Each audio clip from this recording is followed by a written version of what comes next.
Olá pessoal, tudo bem com vocês? Vamos juntos ouvir o mugido das vacas e aprender algumas curiosidades sobre elas? Então vamos lá! Uma vaca pode viver cerca de 15 anos e pesar até 700 quilos. É normal a vaca cortar a língua quando está pastando, no entanto, ela nunca fica infectada. Os mosquitos preferem sangue de vaca a sangue humano. As vacas comem a placenta após o parto. As vacas se guiam olhando para o chão. Se o chão estiver inundado, elas não conseguem encontrar o caminho de volta. Cada vaca dá cerca de 200 mil copos de leite em toda a sua vida.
Para fazer 1 quilograma de queijo, uma vaca tem de comer 3 quilogramas de comida. A vaca também tem uma curiosidade nojenta e preocupante. A cada ano, uma vaca libera quase 50 quilogramas de metano no ar. Se concentrarmos todas as vacas do mundo, dá para fazer um estrago na camada de ozônio. Dados de 2014 mostram que o rebanho bovino global está estimado em 1,03 bilhão de cabeças. O Brasil fica com a segunda colocação, com 208 milhões de cabeças, o que equivale a 20,1% do rebanho mundial. Vacas possuem melhores amigas e ficam estressadas quando ficam separadas. São daltônicas, não conseguem distinguir as cores vermelho e verde. Em uma tourada é a ondulação do pano que atrai o touro e não a cor vermelha.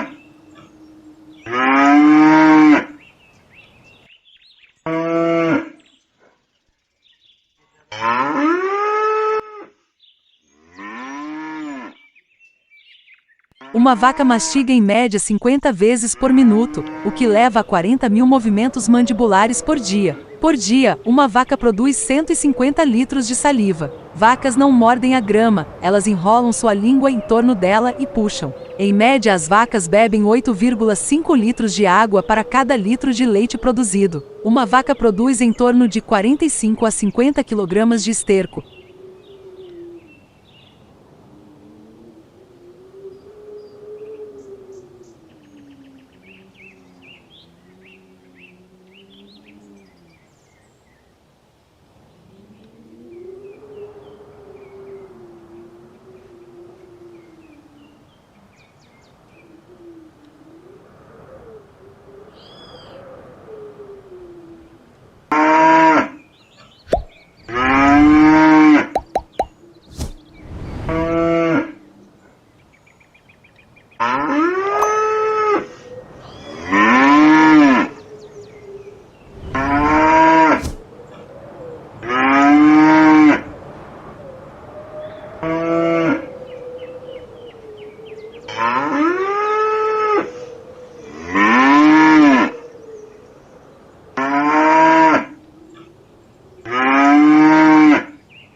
Fezes mais urina. por dia, e bovinos confinados produzem 30 a 35 kg de esterco animal dia. O coração de uma vaca bate entre 60 e 90 batimentos por minuto. A temperatura corporal normal de uma vaca está entre 37,5 e 39,5 graus Celsius. Vacas podem se comunicar com sons de frequências muito baixas que não somos capazes de escutar, e é assim que se localizam e se comunicam umas com as outras no escuro da noite. A aplicação prática disto é que não precisamos gritar ou assobiar muito forte quando tentamos mover o gado. As vacas têm quase 360 graus de visão panorâmica, no entanto.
A acuidade visual do bovino é de 1,50 da do humano, em qualidade de imagem. Bovinos têm uma estrutura visual chamada tapete lúcido, que permite a esses animais enxergarem 4x mais que um humano em baixos níveis de iluminação. O focinho de uma vaca possui 1186 RO, receptores olfativos, o que permite detectar odores que estão a quase 9 km de distância. Cães possuem 811 RO. Vacas passam 8 horas por dia comendo, 8 horas ruminando e 8 horas dormindo.